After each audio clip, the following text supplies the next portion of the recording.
Nada une a la familia que los deliciosos huevos de Eggland's Best. Nos encanta su sabor, siempre delicioso y fresco de granja, además de la mejor nutrición como 6 veces más vitamina D, 10 veces más vitamina E y 25% menos de grasa saturada que los huevos regulares. Para nosotros, son huevos cocinados de la forma que más nos guste, siempre y cuando sean los mejores. Eggland's Best. Mejor sabor, mejor nutrición, mejores huevos. Visita egglandsbest.com para más información.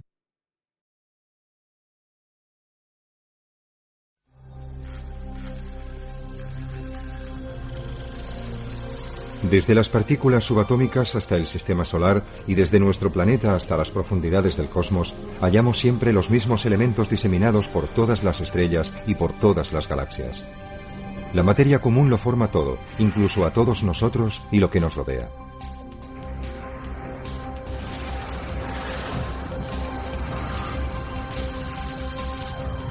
Hubo un tiempo en que toda esta profusión y confusión de materia no existía. No había nada, ni materia, ni radiación, ni espacio, ni tiempo. Algunos rechazan esta teoría, pero la mayoría de los cosmólogos están de acuerdo con ella. El universo nació a partir de una gran explosión inicial llamada en inglés Big Bang. Pero mientras que esta teoría nos puede explicar el cómo, no tenemos ni idea del por qué. A partir de una gran explosión inicial, a partir de una singularidad infinitesimal, el universo estalló. Pero ello no sucedió en el espacio porque aún no lo había, sino que la explosión creció en sí misma mediante un proceso de inflación. Hoy, esa expansión continúa, y así comprobamos que el espacio entre las galaxias aún se va ensanchando.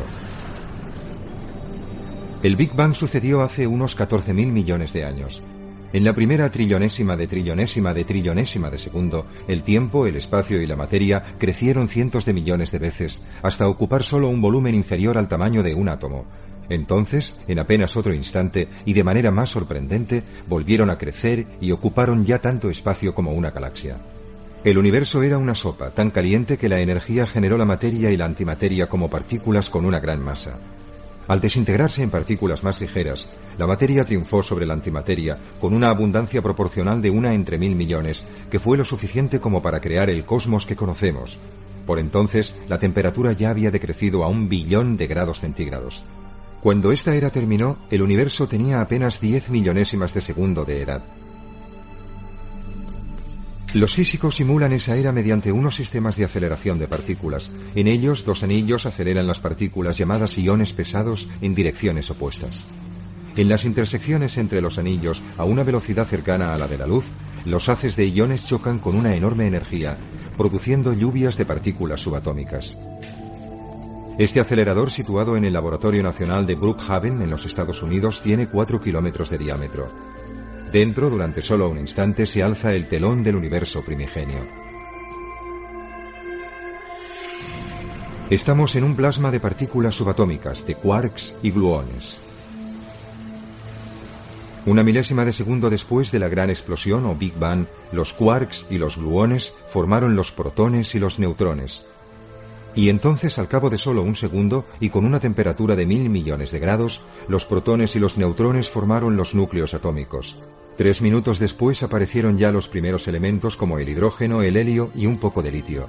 Los electrones, aquí en azul, fueron capturados durante los 350.000 años siguientes en órbitas cerradas alrededor de los núcleos atómicos. La temperatura había descendido ya hasta solo 3000 grados. Cuando los electrones fueron encerrados dentro de los átomos, dejaron de bloquear el paso de los fotones portadores de luz. De repente, la niebla se despejó y el universo se volvió transparente. Y así comenzó la era dominada por la materia. De las nubes de gas de hidrógeno y helio se formaron las galaxias. Las galaxias formaron cúmulos y los cúmulos filamentos.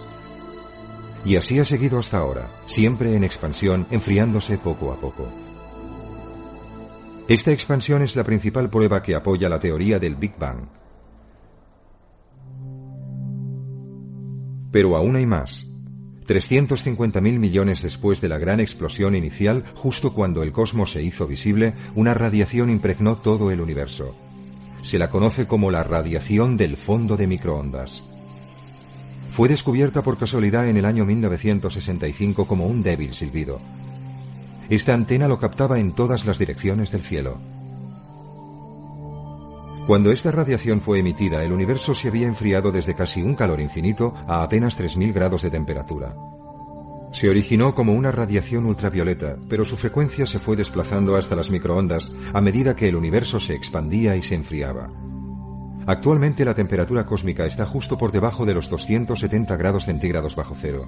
En 1992, COBE, el explorador cósmico del fondo de microondas, fue uno de los primeros instrumentos que lograron descifrar el silbido de estas microondas. Tomó la temperatura de todo el cielo y mostró en diferentes colores las diversas fluctuaciones de temperatura que había en él, de apenas unas pocas millonésimas de grado. Este otro lanzamiento, efectuado en el año 2001, permitió llegar a conseguir unas mediciones aún más precisas que las del COBE. La sonda, conocida como WMAP, no orbitó alrededor de ningún cuerpo, ya que se podía tambalear debido al tirón gravitatorio de los planetas. Se situó a una distancia de 1,5 millones de kilómetros, con lo cual estaba libre de las interferencias magnéticas y de microondas procedentes de la Tierra. Desde su estable entorno térmico, la sonda trabajó de espaldas al Sol, la Tierra y la Luna. Los resultados fueron notables. Tras eliminar la banda roja causada por la potente señal de nuestra galaxia, que en este estudio era superflua, la WMAP cartografió el cosmos en microondas con el mayor de los detalles. Podemos comparar sus resultados con los del mapa del COBE a la izquierda, que observamos borrosos. Ahora, con el WMAP se podían observar con precisión incluso ondas muy leves. Como una piedra en un líquido, las ondas de la izquierda en aceite son distintas de las de la derecha en agua. El medio determina la onda, así como el número, tamaño y masa de las piedras.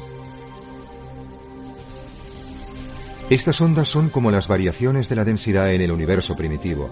La expansión que tuvo lugar tras el Big Bang no fue uniforme. La materia formó ondas y se aglutinó.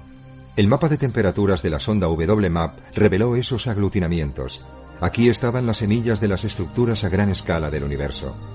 La estructura se resolvió en un plazo de 1.000 millones de años.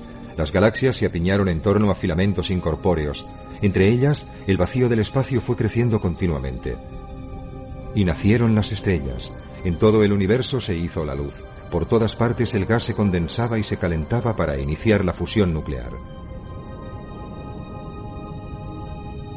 Esta primera generación de estrellas era más caliente, más brillante y más masiva que la de las supergigantes de hoy en día.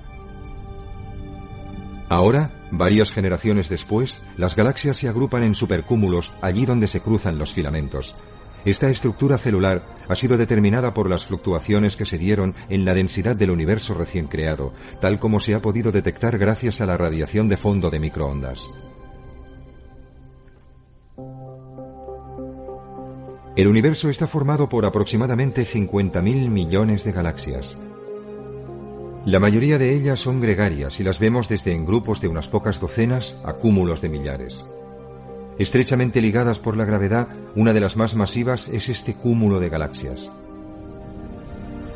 Aquí, en esta simulación, vemos la evolución de un cúmulo galáctico durante 10.000 millones de años. Observamos cómo las galaxias chocan y se combinan entre sí. La mayoría de los astrónomos creen que los cúmulos se formaron así. Galaxias enanas combinándose y galaxias mayores acumulándose. En esta nueva simulación, los astrónomos han elaborado un modelo de evolución cósmica. Los telescopios pueden ver hacia atrás en el tiempo, hasta hace poco después de que se formaran las primeras galaxias. Es una historia de continuos cambios provocados por el Big Bang. Pero hasta ahora no ha podido verse la formación de las primeras galaxias, que se cree pasó aproximadamente 500 millones de años después. Los telescopios deben todavía penetrar en esas oscuras edades cósmicas. Veamos lo más lejos que podemos llegar a observar. Estamos enfocando hacia una zona del cielo aparentemente vacía, pero no, se ven puntos de luz. Cuanto más nos alejamos, más retrocedemos también en el tiempo. Podemos observar la historia de las galaxias gracias a los instrumentos instalados en el Hubble.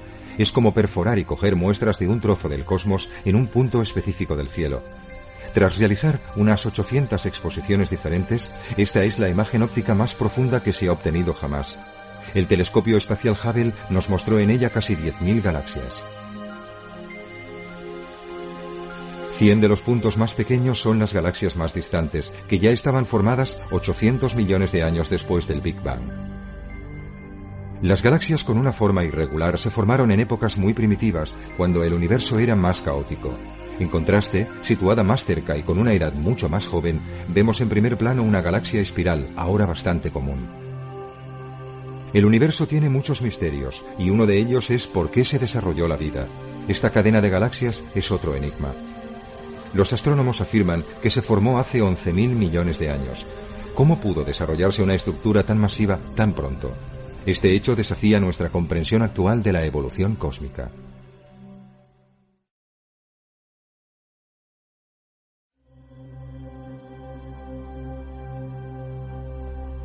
Nuestra galaxia, la Vía Láctea. Probablemente su corazón sea un masivo agujero negro. Y rodeándolo, un grandioso disco en espiral formado por más de 200.000 millones de estrellas.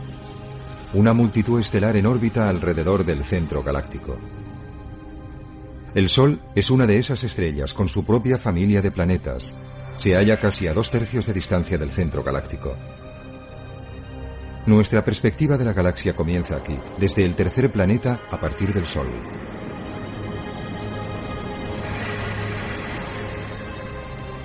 Esta estrella y sus dos compañeras son nuestras vecinas más próximas, Alpha Centauri, a algo más de 4 años luz de distancia.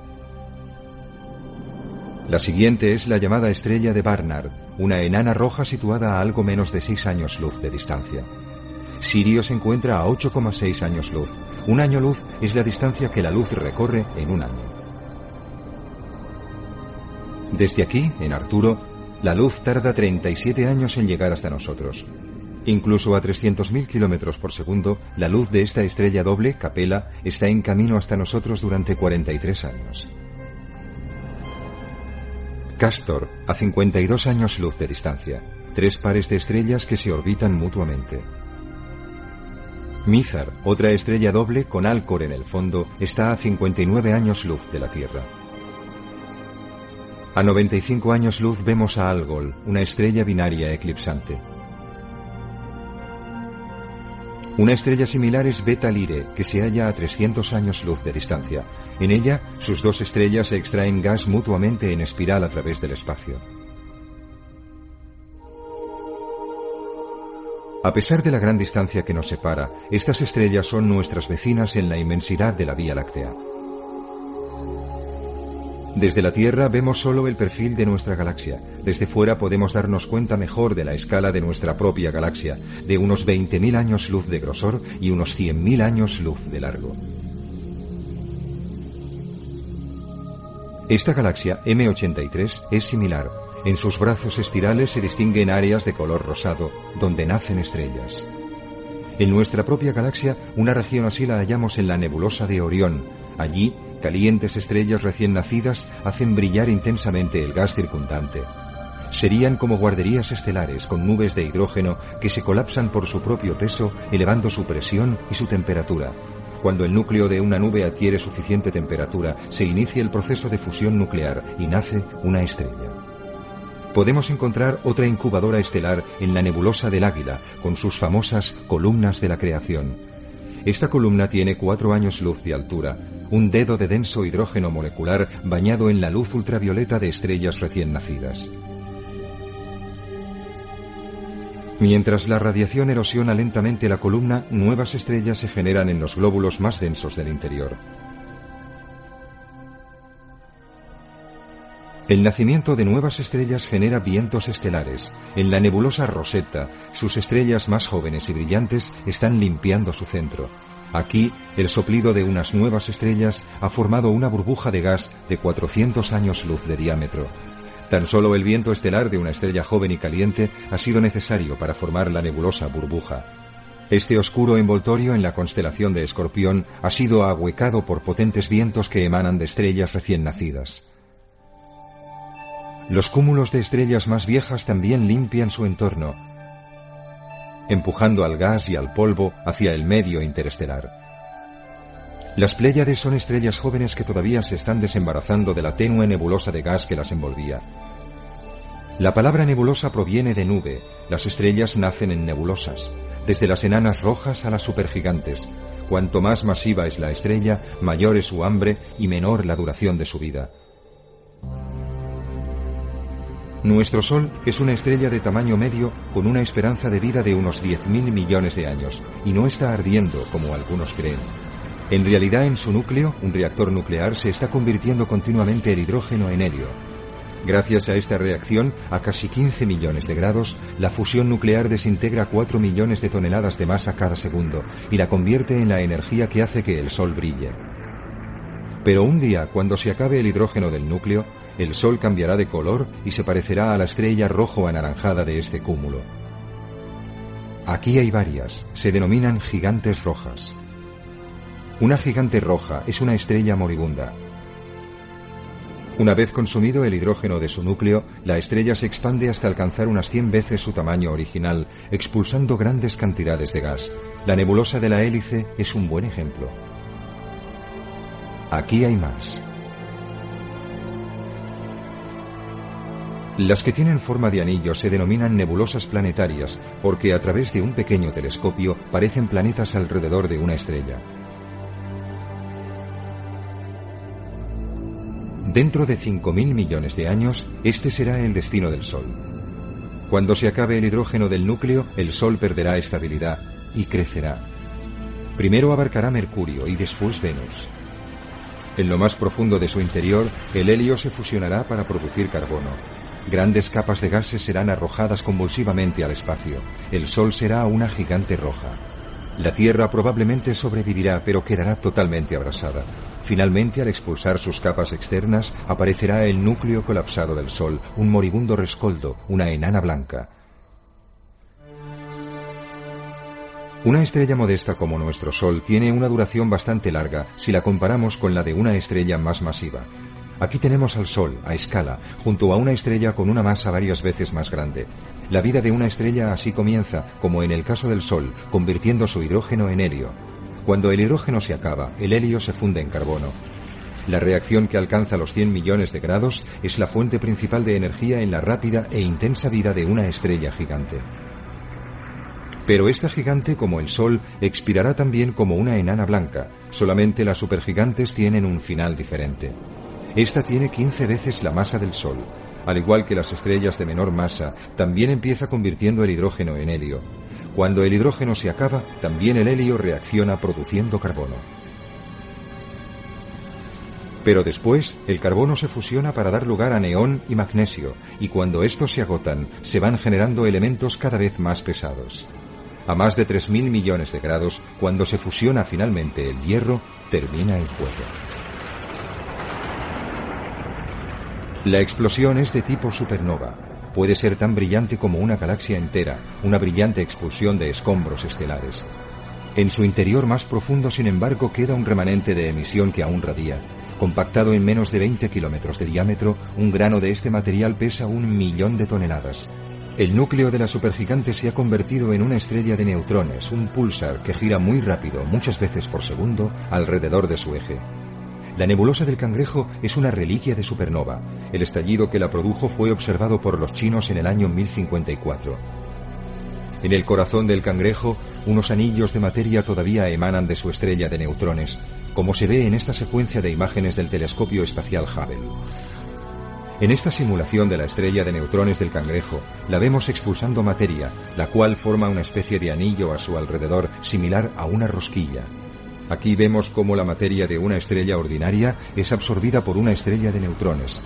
Al chocar la materia con la superficie de esta, se provocan enormes erupciones que expelen más energía en 3 horas que el Sol en 100 años. El estudio de tales explosiones ha revelado que hay estrellas de neutrones que giran cientos de veces por segundo. Nuestra galaxia está llena de maravillas, como vemos aquí, en la nebulosa Carina. Nos aproximamos a una de las estrellas más grandes que conocemos, Eta Carinae. Con una masa que es 100 veces la del Sol, la estrella está expulsando materia. Una supernova en ciernes. Pero esta vez, la colosal explosión comprimirá su núcleo más allá de una mera estrella de neutrones y lo convertirá en un agujero negro.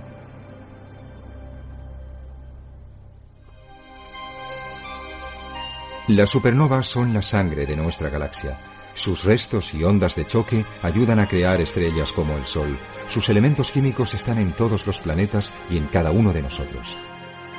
Nuestra galaxia, la Vía Láctea, Es apenas una entre las 50.000 millones de galaxias que posiblemente pueblen el universo.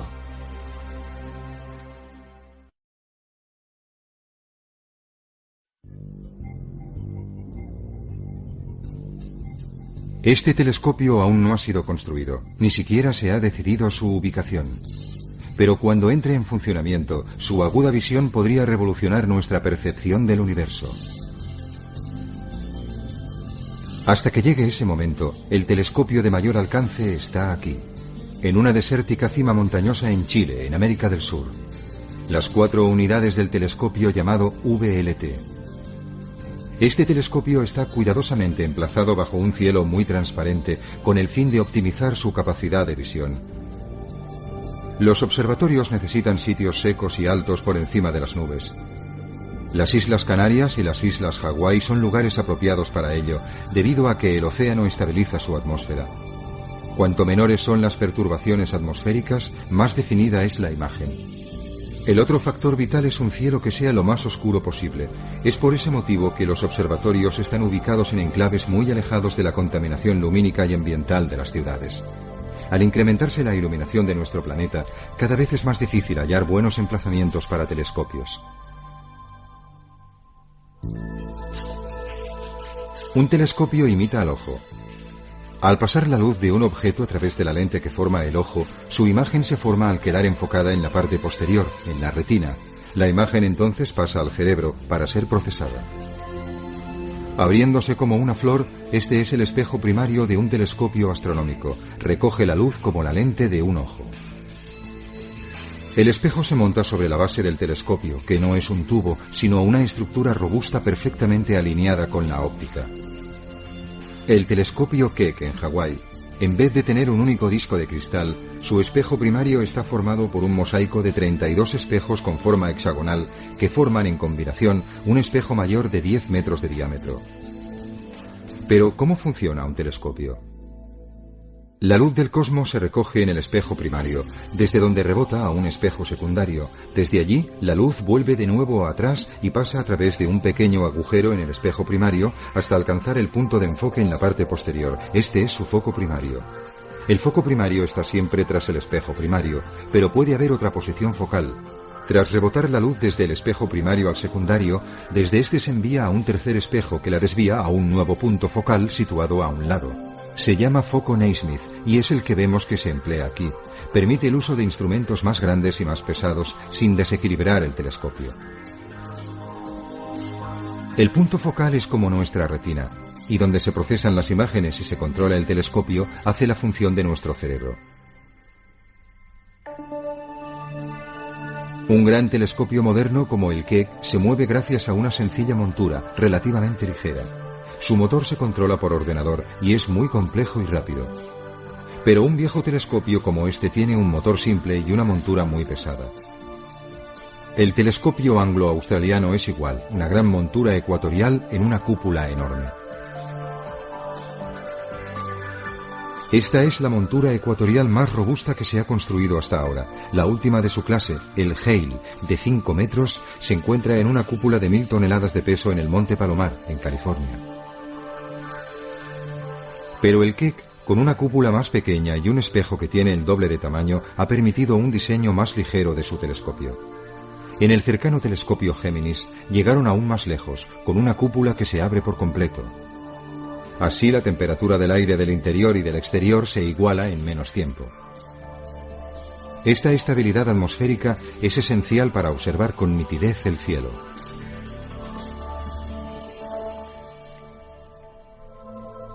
El telescopio espacial Hubble no tiene tal problema. Es un espejo de 2 metros y 40 centímetros que se halla en órbita a 600 kilómetros de altura. Las imágenes que proporciona el telescopio espacial Hubble son magníficas. Tiene un espejo de un tamaño modesto, pero como está libre de la distorsión atmosférica, ese problema queda más que compensado.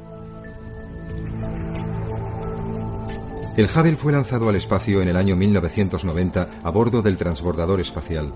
Una serie de misiones regulares lo han ido manteniendo en su órbita y reparándolo. Esta misión fue la del año 2002. El encuentro fue así. El Hubble se acopló a la bodega de carga del transbordador. Primero, los paneles solares del Hubble, su fuente de energía, se enrollaron como persianas, ya que debían ser sustituidos. Los astronautas prepararon entonces unos nuevos paneles rígidos, que serán más eficaces que los viejos, suministrando al telescopio energía adicional. Después, en el cuerpo del Hubble, se revisó una unidad de control de energía defectuosa, quitándola de su sitio. Aquí está la pieza que la sustituyó mientras la colocaban en su compartimiento. Las reconexiones se realizaron con herramientas eléctricas y a mano. No fue una tarea sencilla al tener que hacerse con guantes. El Hubble recoge sus imágenes con los instrumentos instalados tras su espejo primario. La luz entrante es captada por el espejo primario, rebotada al secundario y de nuevo reflejada para pasar a través de una abertura hacia los instrumentos. La tarea siguiente fue eliminar un viejo instrumento, la cámara de objetos débiles.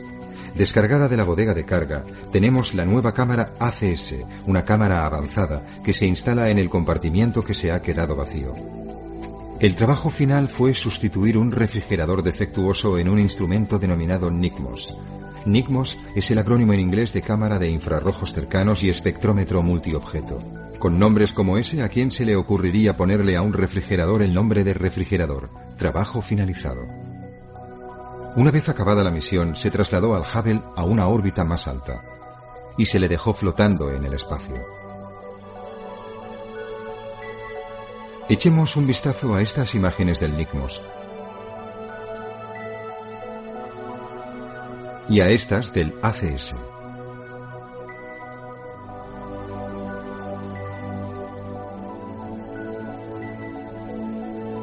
O a estas de galaxias primigenias obtenidas combinando ambos instrumentos.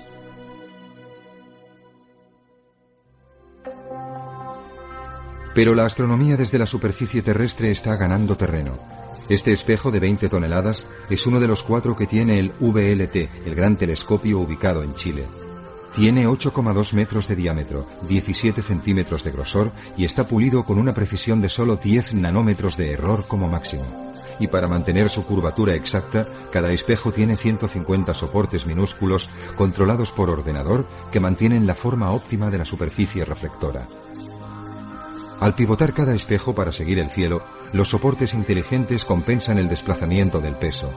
La técnica se denomina de óptica activa.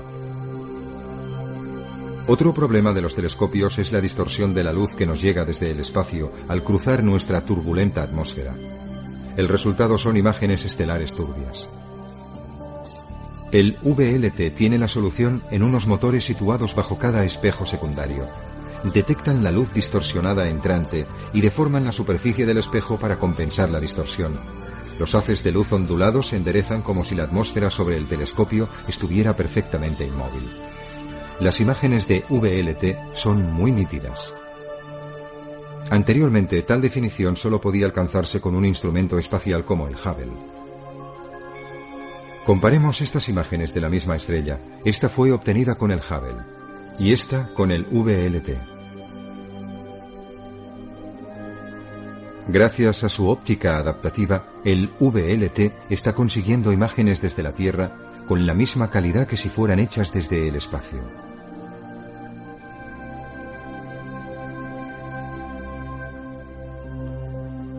Con los telescopios gemelos Keck en Hawái, los astrónomos combinan la luz que llega a ambos para producir el mismo efecto que obtendríamos con un instrumento mucho más grande. El VLT va más lejos, ya que combina la luz de 4 grandes telescopios con la de 3 instrumentos más pequeños. Juntos logran la calidad de un espejo de más de 16 metros de diámetro.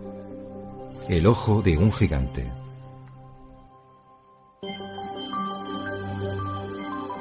Pero este es un supergigante de verdad, el OWL, acrónimo en inglés de telescopio increíblemente grande.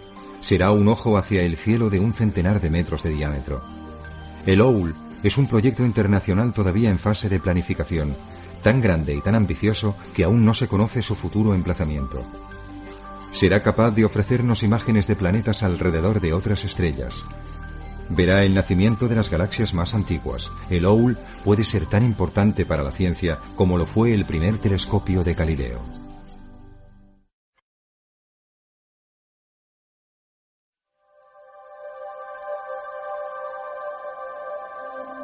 ¿Cómo se mide el universo? Los astrónomos lo hacen mediante años luz, que es la distancia que recorre la luz en un año. Esta galaxia, Andrómeda, está a 2,5 millones de años luz de distancia.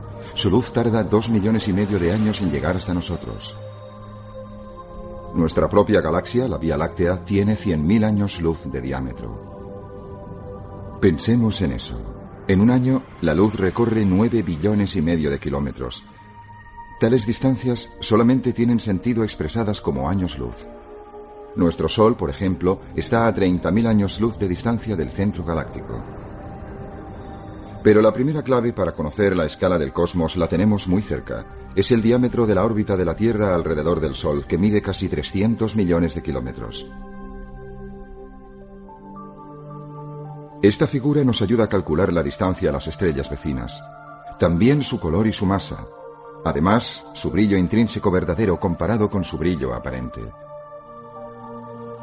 Aquí tenemos nuestra visión de una estrella próxima desde la posición que ocupa la Tierra en enero en su órbita alrededor del Sol.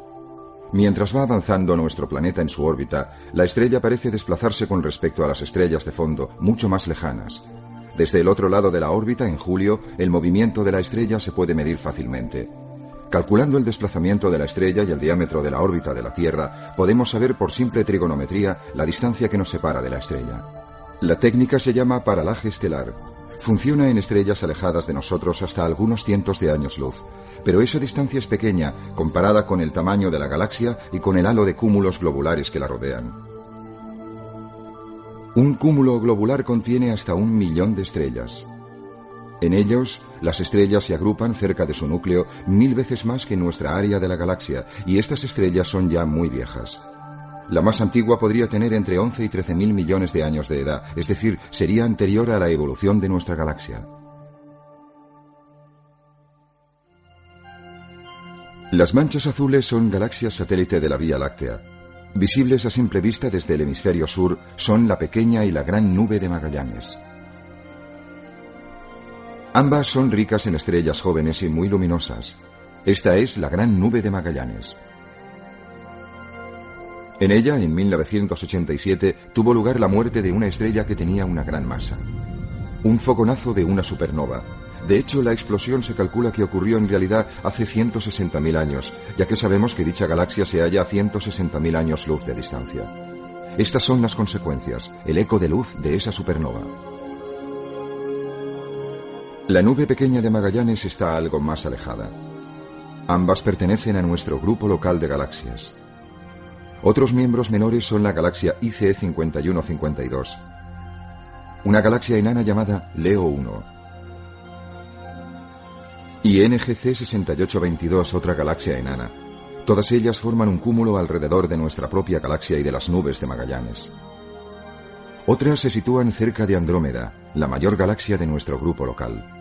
Andrómeda es una galaxia espiral como la Vía Láctea y tiene casi 2 veces su diámetro. Mientras nos aproximamos a un brazo de Andrómeda, buscaremos un tipo especial de estrella. Se conoce como una variable de tipo cefeida, que son unas estrellas que tienen cambios de brillo, pulsos, que nos permiten mediciones cósmicas más allá del paralaje estelar. El brillo de una cefeida varía al ampliarse y contraerse. Esta, pequeña y luminosa, tiene un ritmo rápido en sus pulsos. Esta, más grande y más luminosa, es más lenta. La velocidad está directamente relacionada con el brillo intrínseco de una cefeida. Calibrando las cefeidas de nuestro grupo local, podemos averiguar a qué distancia se hallan otras cefeidas más lejanas, que tienen un brillo aparente más débil. Gracias a esto sabemos que M33, la galaxia del Triángulo, está a casi 3 millones de años luz de distancia. Mucho más lejos está el grupo del Escultor y la galaxia NGC 55. Una galaxia espiral que podemos ver desde allí arriba es NGC 300. Está situada a una distancia de entre 6 y 8 millones de años luz. También podemos ver allí a NGC 253, la galaxia de la moneda de plata. Aún más lejos, el grupo M81, a unos 12 millones de años luz. M81 es otra galaxia espiral vista de frente. Está en interacción con su vecina, la galaxia M82, donde están naciendo una gran cantidad de nuevas estrellas.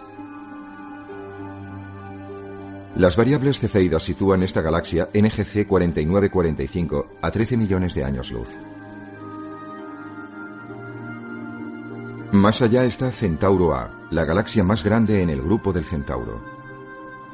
Centauro A está compuesta por dos galaxias combinadas. Se extiende entre 13 y 15 millones de años luz. El grupo incluye a M83, esta hermosa espiral. A más del doble de distancia hallamos un pequeño grupo denominado Leo 1. La galaxia de la izquierda está interactuando con las otras. Más interacción. La galaxia del Remolino y su compañera, a 37 millones de años luz. NGC 3198, a 47 millones de años luz. Y a 52 millones, M91, una espiral barrada. Comparémosla con esta espiral normal, M100, un poco más lejana. A aproximadamente 55 millones de años luz encontramos el cúmulo de Virgo, que es el corazón del supercúmulo de galaxias que incluye a la Vía Láctea. Aquí hallamos enormes galaxias elípticas como M60 en primer plano.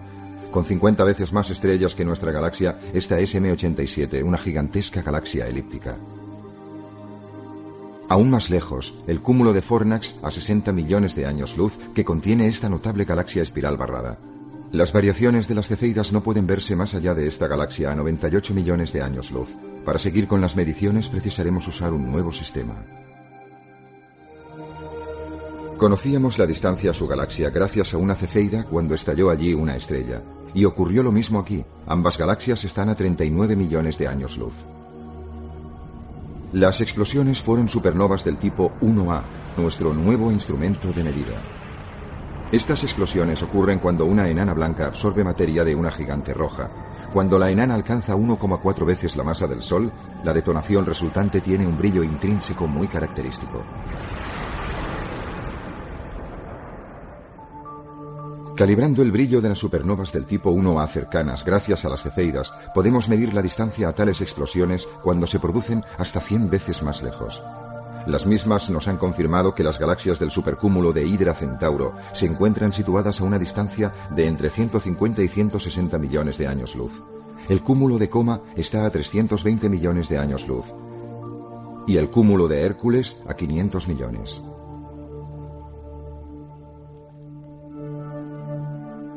Este telescopio en el Monte Wilson, California, fue durante un tiempo el más grande del mundo. A finales de la década de 1920 fue utilizado por Edwin Hubble para captar la luz de lejanas galaxias. Realizó con él un descubrimiento trascendental. Hubble estudiaba las marcas en la luz de las galaxias, sus espectros. Estos tenían muchas líneas y estaban desplazadas en la mayoría de las galaxias hacia el extremo rojo del espectro. Parecía que cuanto más débil era la galaxia, y probablemente más lejana, mayor era su corrimiento al rojo.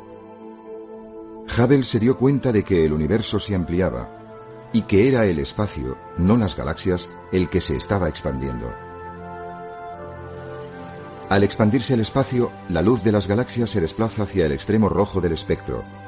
Cuanto más lejana está la galaxia, mayor es su corrimiento al rojo. Esta es la ley de Hubble. Para las galaxias que se hallan más allá de 1000 millones de años luz, el corrimiento al rojo es un buen sistema para medir la distancia a la que están.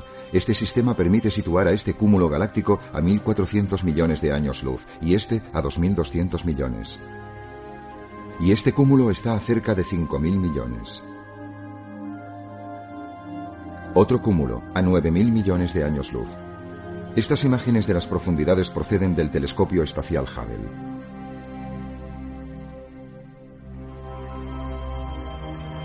Visto desde la Tierra, este trozo de cielo mide 1/10 parte del diámetro de la Luna. Al reducir el campo de visión y ampliar la imagen, podemos retroceder en el tiempo. Esto no es una animación. Las imágenes están captadas por el telescopio espacial y son conocidas como campo ultraprofundo del Hubble. Cuanto más nos alejamos, más retrocedemos en el tiempo. En este campo, el Hubble capturó 10.000 galaxias. Las más débiles tienen una antigüedad de 13.000 millones de años, cuando el universo acababa de nacer. Su distancia y antigüedad se miden gracias al corrimiento al rojo.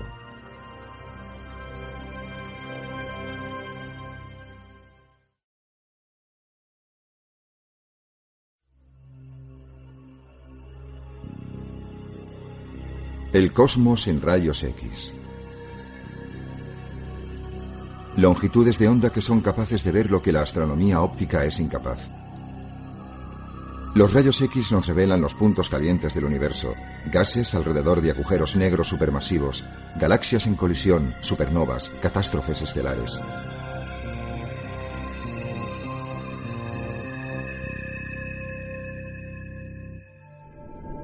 En luz visible, una explosión de supernova. Ahora en rayos X podemos ver mejor su nube de gas en expansión. Una galaxia aparentemente ordinaria en luz visible. Pero los rayos X son capaces de detectar una explosión titánica. La galaxia Centauro A en luz visible se nos muestra en rayos X como dos galaxias combinadas. Una pista óptica del llamado Quinteto de Stefan, un grupo de galaxias que interactúan entre ellas. Al superponer una imagen captada con rayos X, observamos chorros azules de gas extremadamente caliente, producto de la interacción.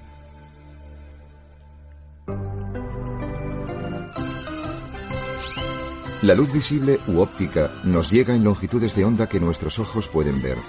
Está dividida en los 7 colores del arco iris que están determinados por su longitud de onda.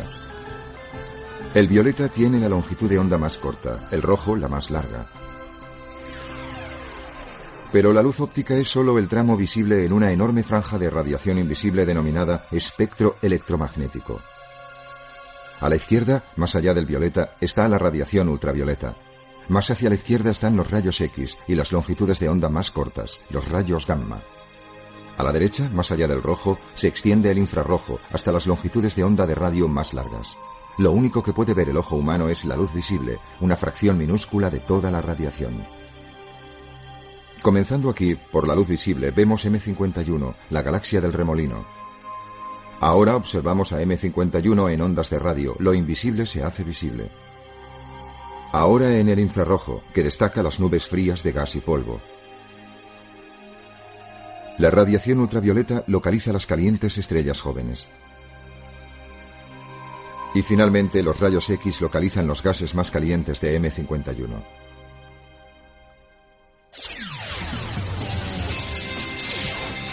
Una exhibición con láser donde las partículas de humo reflejan y dispersan la luz. En la atmósfera, el polvo y la humedad causan una dispersión similar. Es un problema para la astronomía invisible. Al situarse en las cimas de las montañas, los telescopios reducen la distorsión atmosférica en la observación óptica. Sucede igual con el infrarrojo cercano.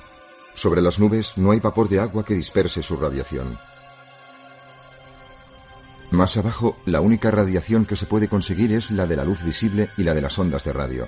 A excepción del infrarrojo cercano, donde no hay humedad, la dispersión bloquea la mayor parte del espectro electromagnético, que solo puede ser detectado en el espacio. Pero las largas ondas de radio llegan a la Tierra. Pueden ser captadas tanto en una gran antena parabólica como en este telescopio situado en Parkes, Australia, o por una red de antenas más pequeñas. Aquí en Nuevo México, la gran batería de telescopios de América, el VLA. Cada parabólica está conectada con un foco colectivo. Una imagen de radio del remanente de la supernova de Tycho. Y aquí radiogalaxias. Los chorros delatan un supermasivo agujero negro en el corazón de cada galaxia. Una imagen óptica de la nebulosa del Cangrejo, remanente de una estrella que estalló. Su núcleo increíblemente denso, un púlsar, queda patente en el centro de la radioimagen. De nuevo una vista óptica, ahora de un tranquilo grupo de galaxias. Pero en radio vemos que no es así. Están interactuando, absorbiéndose materia mutuamente. En luz visible, una galaxia elíptica ordinaria, M84. Pero no, las ondas de radio nos revelan allí los chorros de un agujero negro supermasivo. Otra galaxia elíptica, NGC 1316. La radioimagen nos muestra extensas burbujas de gas a cada lado. Pasemos a la astronomía infrarroja. Este es Spitzer, el telescopio espacial más frío. Situado lo bastante lejos como para evitar la radiación infrarroja de la Tierra y con un escudo que le protege del Sol, Spitzer está a 270 grados centígrados bajo cero. La astronomía infrarroja sondea las densas nubes de polvo y el cosmos más frío. Veamos cómo Spitzer analiza esta nube en diversas longitudes de onda del infrarrojo. Aparecen estrellas recién nacidas. Un par en la cabeza de la nube han limpiado una zona. Ópticamente, una estrella era más brillante que la otra. Ahora son parecidas. Ello nos delata un disco planetario alrededor de una de las estrellas penetradas por el infrarrojo. Comenzando otra vez por la luz visible, Spitzer se centra en una nube oscura en diversas longitudes de onda del infrarrojo. La nube se convierte en translúcida y vemos los penachos de gas supersónico emitidos por una estrella embrionaria. Con la luz visible, la nebulosa Tarántula, vista en el infrarrojo, es como un caldero donde se crean nuevas estrellas. Una imagen visible de la galaxia M81. Spitzer, combinando 3 longitudes de onda de infrarrojo, destaca sus brazos espirales. Dentro de ellos, en la longitud de onda más larga, se están formando estrellas masivas, los puntos brillantes. El Sol emite todas las clases de radiación, incluyendo la que causa quemaduras en la piel, el ultravioleta cercano. Un poco de ella alcanza la superficie terrestre, pero el ultravioleta lejano, que es muy perjudicial, no. Por eso, esta película del ultravioleta lejano del Sol ha sido tomada desde el espacio, desde una nave llamada SOHO. También esta del ultravioleta aún más lejano, en la que contemplamos la burbujeante atmósfera solar, la corona. Y aquí, en el ultravioleta extremo, vemos la parte de la corona más alta y más caliente. Libre de interferencias terrestres, esta sonda, GALEX, muestra imágenes del cosmos en ultravioleta. Durante cada órbita a la Tierra, GALEX explora una franja de 1/8 de cielo. En luz visible vemos la peculiar galaxia Centaurus A. GALEX, en el ultravioleta, observa en ella grandes emisiones de jóvenes estrellas calientes. La galaxia de Andrómeda en luz visible. GALEX nos muestra allí donde se están formando estrellas. Igual que aquí, desde el visible hasta el ultravioleta, una galaxia en el grupo del escultor. La astronomía de rayos X consigue su máximo exponente en el observatorio Chandra. Los rayos X son difíciles de captar, de frente un espejo simplemente los absorbe. Pero los espejos de Chandra son como barriles concéntricos. Los rayos X apenas rozan los espejos en ángulos pequeños para ser reflejados a un foco en un detector electrónico.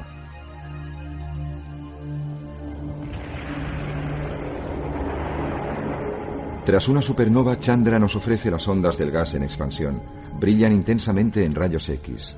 Esta es Casiopeia A, un remanente de supernova registrado por Chandra. Y aquí la galaxia M82. Los rayos X muestran estrellas estallando, estrellas de neutrones y agujeros negros. Las famosas galaxias en colisión, las antenas. Al interactuar, aquí en luz visible, hay una gran eclosión de nuevas estrellas. Pero en rayos X, Chandra ve más.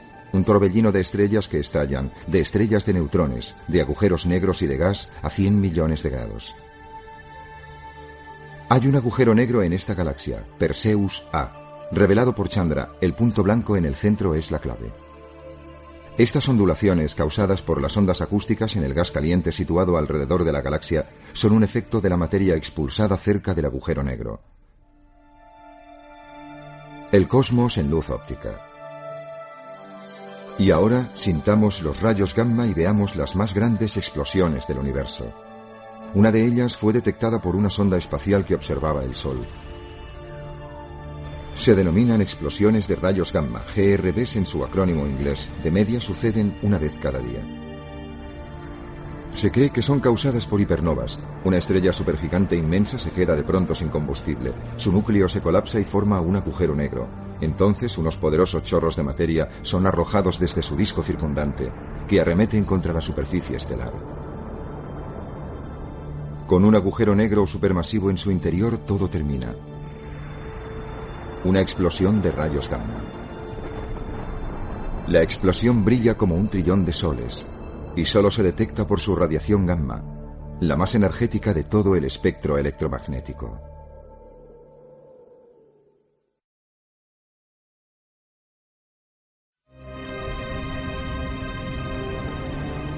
Un sistema estelar binario, una estrella supergigante azul y su hambrienta compañera, un agujero negro.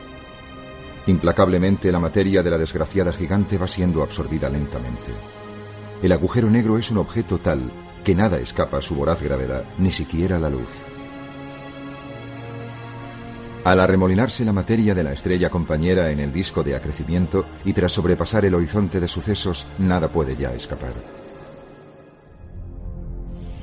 Se cree que los agujeros negros son generados por estrellas con una masa extremadamente grande. Hacia el final de su vida, cuando se agota el hidrógeno, el horno nuclear de su núcleo fusiona elementos cada vez más y más pesados. Al final, sin nuevos elementos que fusionar, el núcleo se convierte en hierro sólido y entonces se colapsa. El resultado es una catastrófica supernova que arroja sus capas externas hacia el medio interestelar y comprime su núcleo aún más. El colapso de una estrella solo la convierte en un agujero negro de masa estelar si su núcleo de hierro original tiene más de 3 veces la masa de nuestro Sol. La detección de un agujero negro es difícil porque es invisible y porque apenas mide unos pocos kilómetros de diámetro.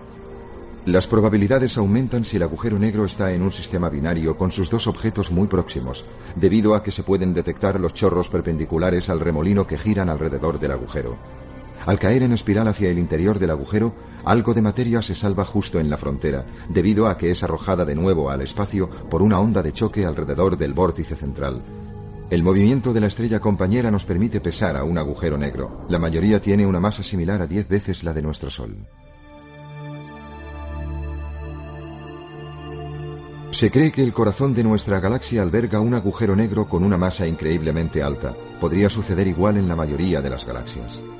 Pero nuestro centro galáctico está oscurecido por nubes de estrellas y por oscuras nebulosas. Por eso no tenemos indicios visuales de su existencia.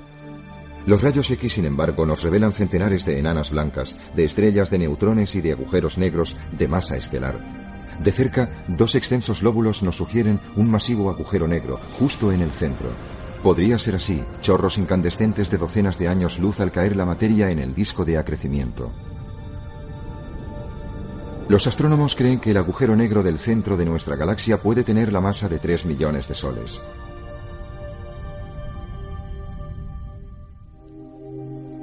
Andrómeda, la galaxia más importante de nuestra vecindad, tiene también probablemente un agujero negro en su centro. Pero el de Andrómeda podría tener 70 millones de veces la masa del Sol e incluso quizá hayan 2. El telescopio detecta un punto brillante, un indicio de un agujero negro. Con más aumentos vemos que hay 2. ¿Se tragó Andrómeda una galaxia más pequeña? 5 veces más lejos la extraña galaxia, Centaurus A. Está atravesada por una banda de polvo oscuro. Los astrónomos piensan que la causa fue una gigantesca colisión provocada por una galaxia espiral que cortó como si fuera una guadaña la galaxia esférica original. En luz visible no hay indicios de un agujero negro, pero la imagen en radio muestra los extensos lóbulos que se extienden desde el centro. Gracias a los rayos X percibimos mejor la estructura. Fijémonos ahora en el estrecho chorro azulado de materia calentada a millones de grados que se aleja de un masivo agujero negro. La animación muestra lo que está sucediendo. El chorro es la materia que pudo escapar de la frontera. El resto, el brillante disco de acrecimiento, es materia condenada, girando hacia su perdición. Se cree que el agujero negro alrededor del que gira Centaurus A tiene una masa de 200 millones de soles. El corazón de esta galaxia cercana, NGC 4945, tiene también un agujero negro. Tiene la masa de 1,5 millones de soles. El que está en la galaxia M106 tiene 40 millones de veces la masa del Sol. Esta galaxia tiene un agujero negro supermasivo de 1.000 millones de masas solares. Hay otro en la galaxia del Sombrero de 700 millones de masas solares.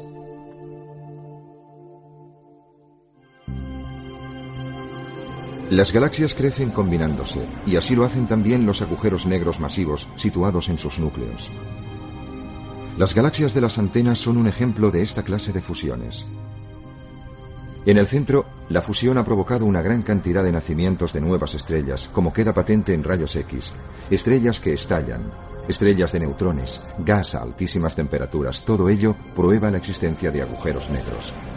Aquí vemos otra animación de una colisión galáctica de las galaxias conocidas como los ratones, debido a sus colas. Aquí las vemos a través de un telescopio. En esta simulación observamos cómo los ratones son unos óptimos candidatos para ser un agujero negro binario. Al chocar las galaxias, sus agujeros negros caen rápidamente hacia el centro de la galaxia recién creada, pero en vez de combinarse entre ellos, comienzan a orbitarse durante centenares de millones de años. Cuando se combinan, forman un agujero negro supermasivo que causa ondulaciones en el tejido del espacio-tiempo.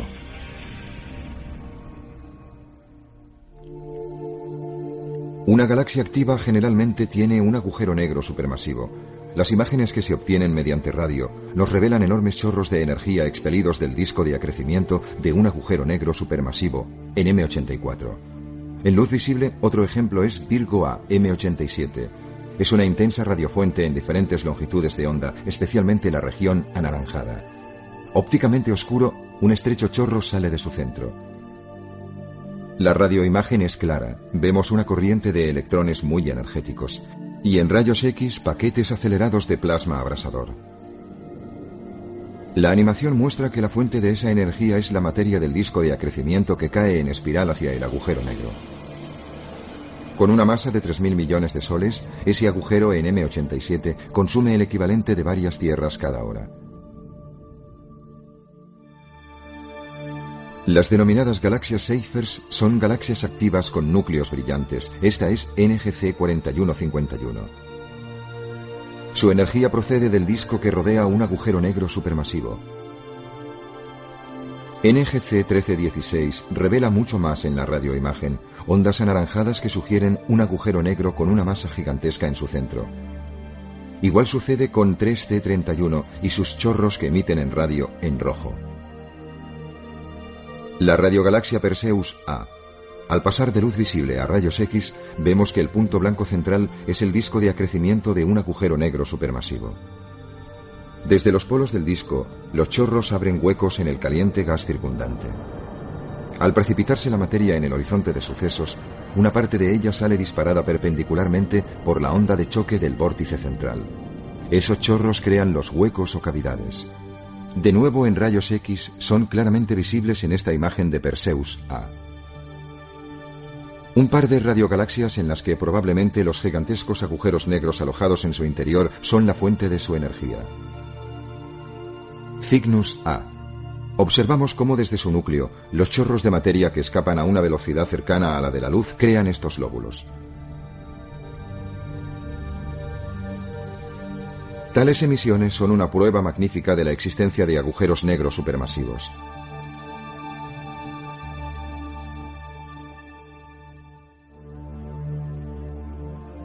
Los más potentes agujeros negros están en el corazón de los cuásares, que son los núcleos superluminosos de galaxias que son normales en otros aspectos. Un radiomapa del mismo cuásar situado a más de 2.000 millones de años luz de distancia. Este poderoso chorro se extiende 150.000 años luz en el espacio.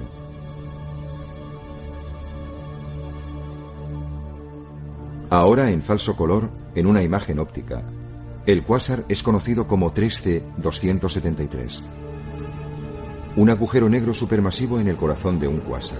Su masa es de varios miles de millones de veces la del Sol y su horizonte de sucesos es tan amplio como el sistema solar. Los cuásares son los objetos más brillantes del universo, los más grandes. Toman la energía de agujeros negros que pesan igual que 10.000 millones de soles. Imágenes de cuásares obtenidas gracias al telescopio espacial Hubble. Son tan brillantes que las galaxias donde se albergan son apenas perceptibles en su fulgor. Los agujeros negros que proporcionan su energía a los cuásares tienen un enorme apetito. Engullen el equivalente de hasta 40 tierras cada hora. Entonces, ¿qué son los cuásares? Se cree que se activan cuando un agujero negro supermasivo comienza a engullir gas, polvo y estrellas. Al caer hacia el disco de acrecimiento, toda esta enorme cantidad de materia emite una prodigiosa radiación.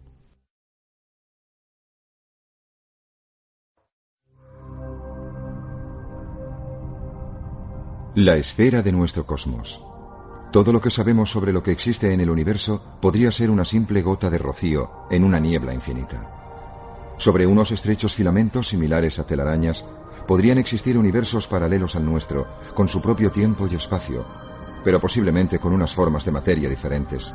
Esta idea está ganando crédito entre algunos físicos que aceptan que más que 4 dimensiones es posible que existan 11. Por eso, la idea de unos universos que surgen a partir de otros pudiera no ser tan descabellada. 11 dimensiones podrían acomodar a un multiverso de universos infinitos. Pero hasta que se desarrolle esta teoría, esta hipótesis solo es por ahora ciencia ficción.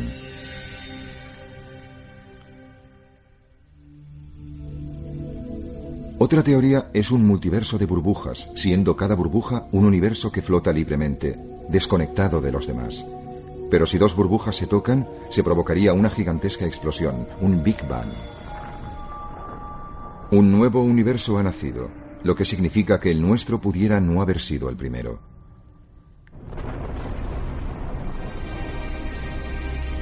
La teoría convencional estándar, sin embargo, señala nuestro Big Bang, la gran explosión inicial, como el comienzo de todo. No sabemos nada sobre lo que pudo existir antes. Hace 14.000 millones de años comenzó el tiempo y el espacio, también la radiación y la materia. Las partículas subatómicas recién creadas formaron a los protones y a los neutrones, que a su vez crearon los núcleos atómicos que algo después crearon los primeros elementos. Los electrones, aquí en azul, fueron capturados en órbitas cerradas alrededor de los núcleos atómicos, y así nacieron los átomos. El 77% era hidrógeno, el 23% helio. Habían algunas trazas de deuterio y de litio. Al quedar alojados los electrones en el interior de los átomos, dejaron de bloquear la circulación de los fotones y de la luz que ellos transportan. El universo, entonces, se hizo transparente. 350.000 años después del Big Bang, se emitió una radiación que sigue siendo perceptible hoy en día. En esta imagen, los colores nos muestran diferencias minúsculas en la temperatura, indican dónde sucedieron las primeras agrupaciones de materia. El universo iba tomando forma. La gravedad obligó a las galaxias a agruparse en filamentos, mientras que entre ellas crecía un vacío siempre en expansión. Cuando la materia se condensó y se calentó, nacieron las estrellas. El universo tenía 200 millones de años.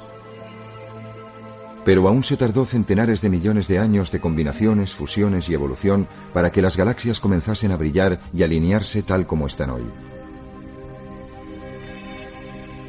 El universo primitivo no tenía ningún elemento más pesado que el litio.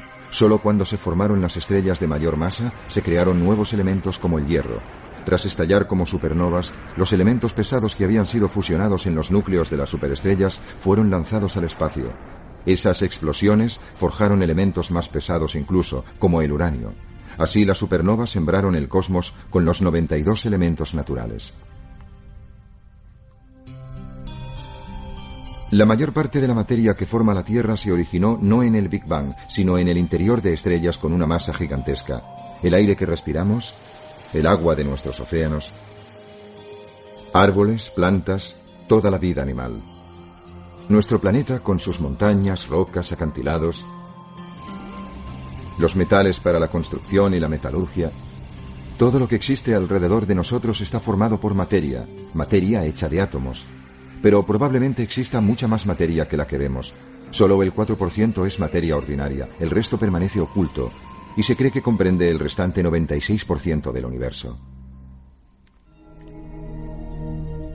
La mayor parte de la materia no ordinaria está formada por la misteriosa energía oscura, con el 73% de todo lo que existe. El 23% que queda es la denominada materia oscura. Los cosmólogos creen que la materia oscura fue crucial en el universo primitivo, dominaría la gravedad y dirigiría la formación y agrupación de galaxias.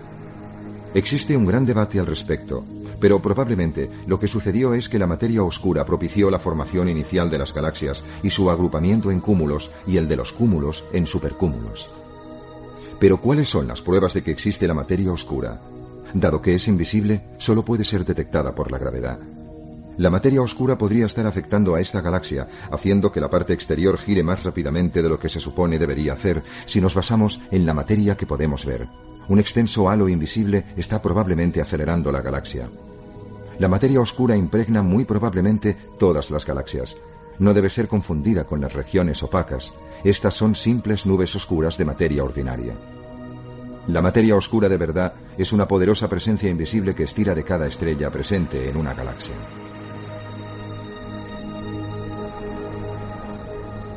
A lo largo de miles de años, al orbitar alrededor del centro galáctico, las estrellas oscilan levemente. La materia oscura modifica la manera en la que se mueven hacia arriba y hacia abajo, detectándose mucha más masa que la que puede verse. Una parte del tirón que detectamos es debido al oscuro polvo interestelar y a restos cósmicos como las enanas blancas, las estrellas de neutrones y los agujeros negros, pero la materia oscura también tira de todos ellos. En una escala mayor vemos cómo las galaxias también orbitan las unas en torno a las otras en cúmulos. Si no existiese la materia oscura y su masa invisible, no danzarían tan próximas. El hecho de que los cúmulos galácticos hayan sido estructuras muy estables a lo largo de la historia del universo es debido a la influencia de la materia oscura. El gran físico Albert Einstein demostró por primera vez que la luz podía curvarse. Su teoría general de la relatividad demuestra que los objetos de gran masa, como el Sol, deforman el espacio-tiempo y curvan la trayectoria de la luz. Si ponemos un objeto masivo, sea o no visible, en medio de la trayectoria de la luz, el resultado es una lente gravitacional. No podemos ver un agujero negro, pero sí la curvatura que provoca en la luz que pasa cerca de él. El objeto que modifica la trayectoria de la luz también puede ser una galaxia con una gran cantidad de materia oscura. Imaginemos un haz de luz en dirección a la Tierra que procede de una remota galaxia. Si ponemos un cúmulo galáctico masivo en medio de su trayectoria, podemos crear una lente gravitacional. La luz de la galaxia distante se magnifica, crece en intensidad y se curva. Cuanto más masa tenga el cúmulo, mayor es el efecto para el observador en la Tierra. Como la distribución de la materia en el cúmulo es desigual, la luz de la galaxia distante se distorsiona y se curva en pequeños arcos. Los científicos utilizan los arcos para pesar la materia oscura y resolver su invisible distribución en el cúmulo galáctico. Aunque vemos su efecto, la naturaleza de la materia oscura sigue siendo un misterio. Otro efecto del lente gravitacional son las imágenes múltiples. Una de las más espectaculares es la denominada Cruz de Einstein, una galaxia central enmarcada por 4 imágenes iguales de otra galaxia. Sucede así. La luz de un cuásar en una galaxia remota queda doblada y multiplicada por el efecto de una galaxia intermedia que tiene un agujero negro supermasivo en su centro. Por ello, en la Tierra podemos ver 4 imágenes del cuásar con la galaxia causante del efecto de lente en el centro, la Cruz de Einstein.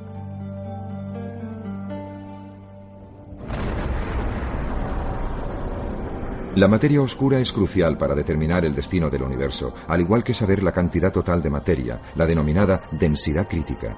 Dado que el espacio se curva, existen 3 posibilidades.